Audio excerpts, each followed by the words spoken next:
Franck Ferrand raconte sur Radio Classique.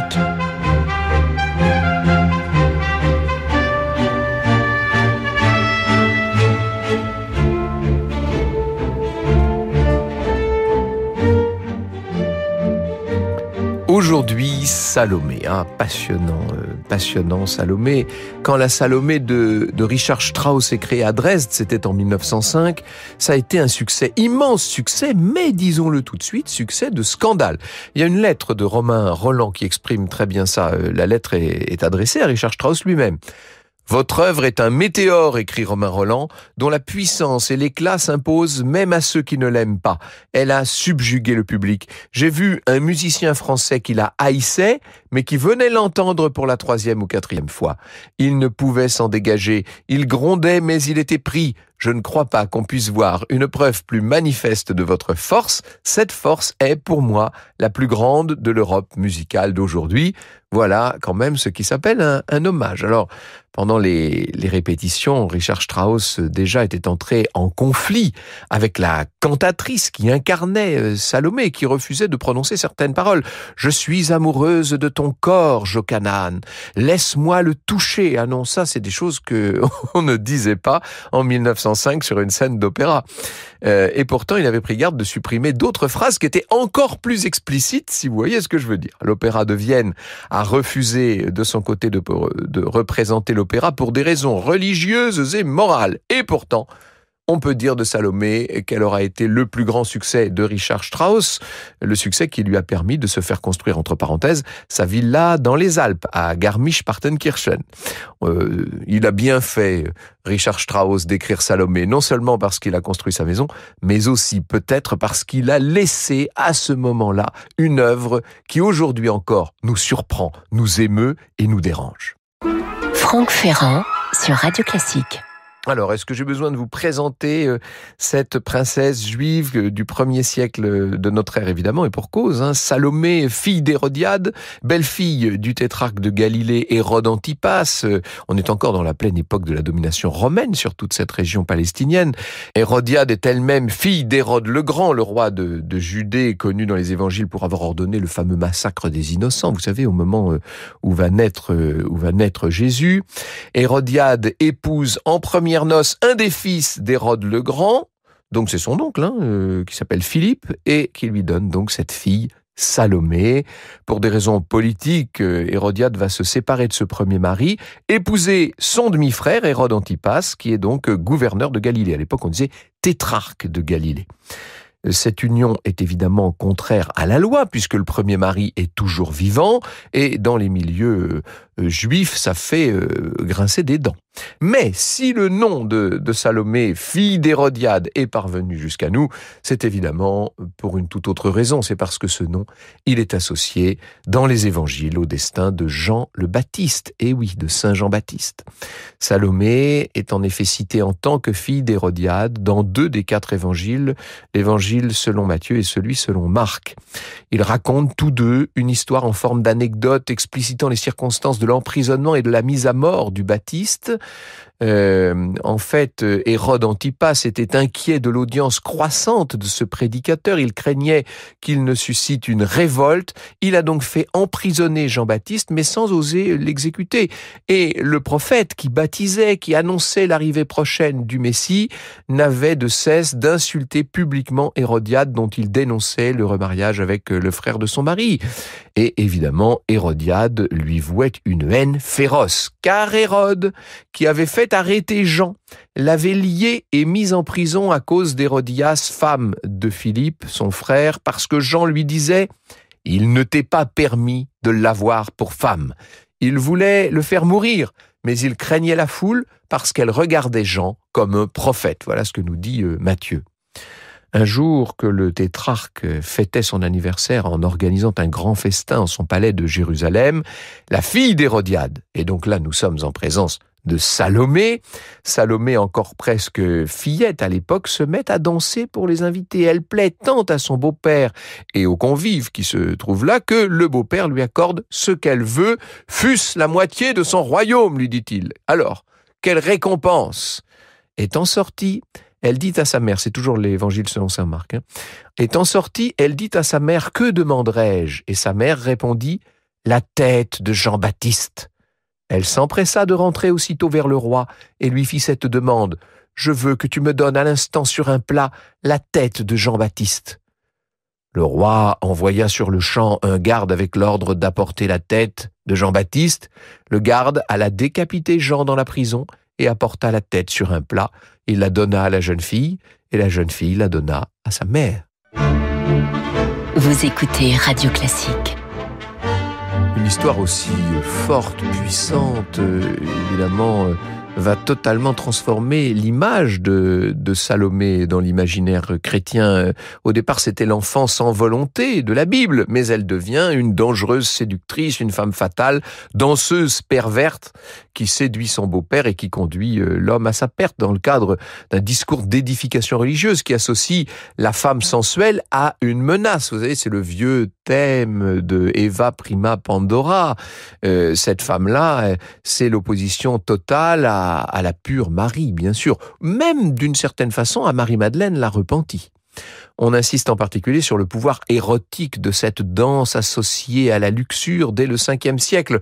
Saint Augustin, dans ses sermons pour la décollation de Saint Jean-Baptiste, décrit déjà en détail la danse qui devient sous sa plume une véritable bacchanale. Sous sa tunique légère, écrit Saint Augustin, la jeune fille apparaît dans une sorte de nudité car, pour exécuter sa danse, elle s'est inspirée d'une pensée diabolique. Elle a voulu que la couleur de son vêtement simulât parfaitement la teinte de ses chairs. Tantôt, elle se courbe de côté et présente son flanc aux yeux des spectateurs. Tantôt, en présence de ces hommes, elle fait parade de ses seins que l'étreinte des embrassements qu'elle a reçus a fortement déprimé. On voit que ça travaillait quand même pas mal dans l'imaginaire d'Augustin. Ce comportement, selon lui, mérite un châtiment sans appel et sa conclusion rappelle une légende citée dans un texte apocryphe, la lettre d'Hérode à Pilate, où l'on raconte que Salomé serait morte en passant sur un lac glacé. La glace se serait brisée, elle serait tombée jusqu'au cou dans l'eau et la glace s'est reformée autour de son cou, laissant apparaître sa tête comme posée sur un plateau d'argent. Vous voyez évidemment le parallèle avec la tête du pauvre Jean. Cette légende est située précisément au lac de Barbazan, on est en Haute-Garonne, et c'est là également que, selon Flavius Joseph, Hérode Antipas et Hérodiade auraient finalement été exilés dans un lieu qui correspond à l'ancienne Lugdunum Convenarum. En fait, les deux figures d'Hérodiade et de Salomé vont avoir fortement tendance à se confondre. Au Moyen-Âge, on va continuer à construire l'image d'une Salomé légendaire qui aurait même partie liée avec Lucifer lui-même, et les scénarios concernant sa mort se diversifient tellement qu'on a même du mal à tous les suivre, nous dit celle qui a préparé cette émission, Julia Lebrun. Salomé est tantôt anéantie par le souffle chaud de la bouche de Jean-Baptiste, tantôt elle est dévorée par la terre qui s'ouvre sous ses pieds. Et à partir du XIIIe siècle, on va mettre en scène des mystères qui remplacent la danse lascive par une danse macabre, punition pour le péché de concupiscence. Bref, la notoriété du personnage de Salomé est liée à l'extrême popularité de Saint Jean-Baptiste, mais aussi à l'importance que va représenter Jean-Baptiste pour les chrétiens, non seulement du Moyen-Âge, mais même encore de la période de la Renaissance. Salomé, qui porte son macabre plateau, va devenir la figure honnie d'une certaine peinture. Au XVe siècle, elle inspire plusieurs maîtres des écoles allemandes, flamandes, je pense à Cranach l'Ancien notamment. L'école italienne va reprendre ce thème, notamment Botticelli ou encore Titien, le Caravage, qui consacre même plusieurs toiles à Salomé. Au XIXe siècle, le mythe connaît une résurgence significative dans les arts, et là, des écrivains, des poètes, des peintres vont s'emparer du sujet, et c'est chez Heinrich Heine qu'apparaît l'idée que Salomé pourrait avoir été amoureuse de Jean-Baptiste. Jusqu'ici, il n'en était pas question de ça, bien sûr. On voit apparaître l'image notamment du baiser de la danseuse à la tête coupée. Elle approche le plateau et elle l'embrasse. C'est assez atroce. Et sous sa plume, on peut dire que Salomé, sous la plume de Heine, de Henri Heine, comme nous disons-nous, elle devient une sorte de vampire qui semble dotée de tous les pouvoirs occultes. Et il la transforme en amoureuse passionnée qui est tombée dans une espèce de folie macabre. Dans son poème « Atatrol rêve d'une nuit d'été » qui est publié en 1841, le personnage d'Hérodiade Salomé, vous voyez qu'on a fusionné les deux, respire tout le charme de l'Orient, mais il est maudit.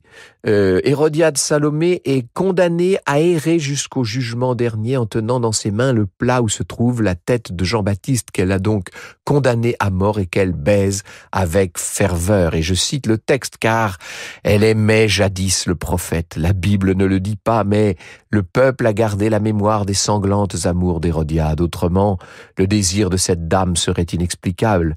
Une femme demande-t-elle la tête d'un homme qu'elle n'aime pas ? Elle était peut-être un peu fâchée contre son saint amant, et elle le fit décapiter. Mais lorsqu'elle vit sur ce plat cette tête si chère, elle se mit à pleurer, à se désespérer, et elle mourut dans cet accès de folie amoureuse. La nuit, elle sort de sa tombe et, en suivant la chasse infernale, elle porte, comme dit la tradition populaire, dans ses mains blanches, le plat avec la tête sanglante. Franck Ferrand sur Radio Classique. À partir du moment où Salomé devient cette espèce de figure macabre, alors là, elle va se mettre à inspirer toutes sortes de nouveaux auteurs. Je pense à Flaubert, bien entendu. C'est le troisième de ses contes en 1877, Hérodiade. Il suit le récit biblique, mais en créant une ambiance exotique, chaude et décadente, Flaubert. Et c'est de ce conte que Massenet s'inspire pour ce que vous venez d'entendre, pour Hérodiade. L'œuvre est alors refusée à l'Opéra de Paris à cause de son sujet religieux, mais elle sera créée à Bruxelles en 1881 avec une intrigue qui là est plus gentille. Il n'y a pas de danse des 7 voiles, Salomé n'est qu'une simple jeune fille amoureuse de Jean-Baptiste, certes, et pour laquelle le prophète a d'ailleurs lui aussi un faible. Elle est anéantie par l'exécution de Jean sur ordre d'Hérodiade et elle finit par se suicider devant sa mère en l'implorant de reprendre son sang exécrable. Vous voyez, nous sommes rentrés totalement dans la morale. Seulement, l'image d'une Salomé danseuse perverse et dangereuse va néanmoins continuer d'obséder la fin du 19e siècle. C'est l'époque qu'on appelle décadente, voire décadentiste, qui subit l'influence de la psychanalyse, évidemment. Et elle va témoigner, cette époque, d'un intérêt pour toutes les profondeurs inexplorées de l'âme humaine, et notamment pour certains comportements déviants. Et les Salomé et Hérodiade deviennent des mélanges de sexualité débridée, de virginité glacée, d'érotisme, de violation du sacré. Bref, regardez par exemple la Salomé extraordinaire que nous a laissé Gustave Moreau. Les toiles de Gustave Moreau reprennent beaucoup ce mythe. C'est l'apparition en 1876. Et Richard Strauss lui-même dira qu'il s'est beaucoup inspiré de Gustave Moreau pour l'ambiance musicale de Salomé. Alors, on ne peut pas évidemment éviter de parler là d'Oscar Wilde. Oscar Wilde qui connaissait lui aussi très bien l'œuvre de Gustave Moreau et qui va rédiger en français, s'il vous plaît, parce qu'il destine la pièce à Sarah Bernard. En français, il écrit Salomé en 1891 dans un langage très imagé où l'on a constamment des parallèles entre Salomé et la lune associée à la froide virginité. C'est un peu la Turandot de Puccini, si vous voulez.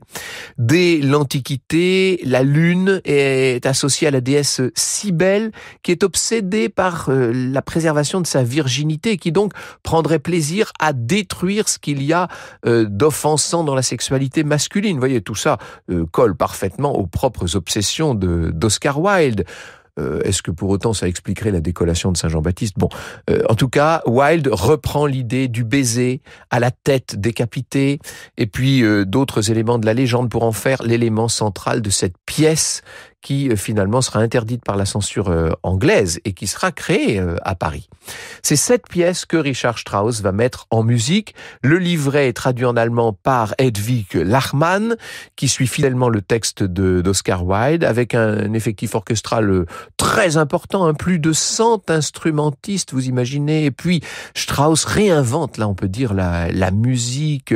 Il va illustrer les différents états d'âme des protagonistes, le désir, le dégoût, la peur, l'hystérie, bref, une œuvre sulfureuse parmi toutes, et qui marque une sorte de contraste entre deux mondes. D'un côté, cette ambiance décadente de la cour d'Hérode, et puis d'autre part, l'austérité de ce prophète qui est donc devenu Yochanan, que l'on a enfermé dans une citerne.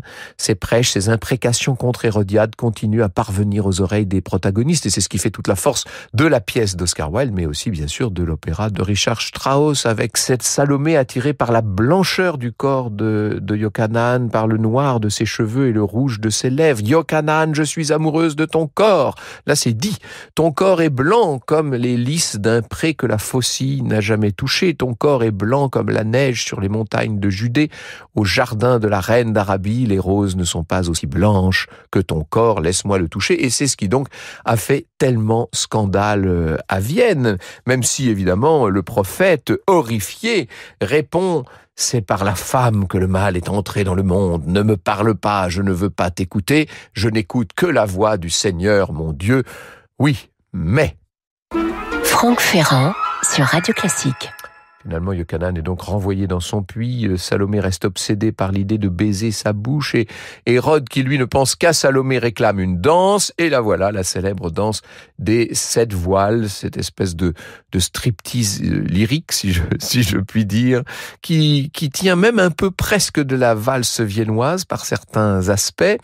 À l'issue de cette danse frénétique, Salomé demande donc la tête de Jean-Baptiste, et elle précise bien que ce n'est pas pour faire plaisir à sa mère, c'est pour son propre plaisir. Et Hérode panique. Il est certain que la mort du Baptiste ne peut qu'entraîner son malheur, mais elle insiste et il cède. Elle est vraiment la fille de sa mère, dit à ce moment-là Hérode.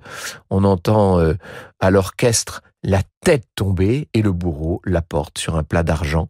Commence alors cette scène totalement délirante qui dure près de 20 minutes. La princesse exulte, non sans manifester un certain désarroi. Si tu m'avais regardé, tu m'aurais aimé. Et elle finit par l'embrasser. Ah, j'ai baisé ta bouche, Yochanan. Il y avait une âcre saveur sur tes lèvres. Était-ce la saveur du sang? Non. Mais peut-être était-ce celle de l'amour. On dit que l'amour a une âcre saveur, mais qu'importe. J'ai baisé ta bouche, Yochanan. Je l'ai baisé, ta bouche. Vous écoutez Radio Classique.